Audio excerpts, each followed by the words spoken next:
বড় তারকারা যে বড় মনের মানুষ হতে পারে সেটা প্রমাণ করলেন আলিয়া ভাট। নিজের বাড়ির গৃহকর্মী আর ড্রাইভারকে ফ্ল্যাট কেনার জন্য 60 লাখ টাকা করে উপহার দিয়েছেন তিনি।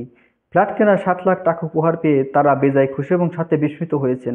আমরাও হয়েছি, কেন হব না। তিনি চেয়েছিলেন যে গণমাধ্যম থেকে সংবাদটি পুরোপুরি দূরে রাখতে, যাতে বিষয়টি গোপনেই থাকে। কোনো মাধ্যমে সেটা জানাজানি হওয়ার পর আলিয়া ভাট বলেন, ওদের মাথা গোঁজার মতো কোনো ঠাঁই নেই। আমার এখানে দীর্ঘদিন ধরে কাজ করে আসছে, মাথা গোঁজার একটা ঠাঁই হোক এটা আমি অনেক দিন ধরে চাইতাম। এর জন্য ওদের মাথা গোঁজার আমি ব্যবস্থা করে দিয়েছি। ওরা যেন বলতে পারে এটা আমাদের বাড়ি, এই জায়গা আমরা থাকতে পারি। যখন কোভিড-19 আসে লকডাউনের সময় তিনি তার বাড়ির কর্মচারীদেরকে অনেকভাবে সাহায্য সহযোগিতা করেছেন, কোনো কষ্টই তাদের হতে দেয়নি। এ খবরও কিন্তু আমরা পেয়েছিলাম। এত বড় একজন তারকা এত বড় বড় মহৎ কাজ কিন্তু করে রাখছেন। একটা বিষয় খেয়াল করুন, মানুষ কিন্তু তার বেঁচে থাকে তার কর্মে।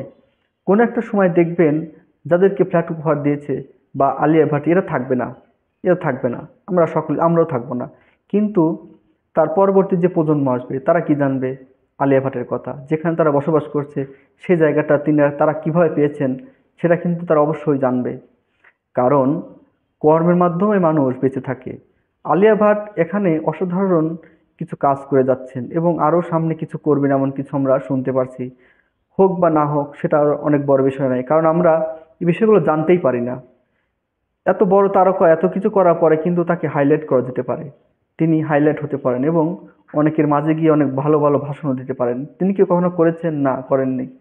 আসলে দান বলি, ডোনেট বলি, উপহার বলি, এভাবেই হওয়া উচিত, যেটা আলিয়া ভাট করে দেখিয়েছেন।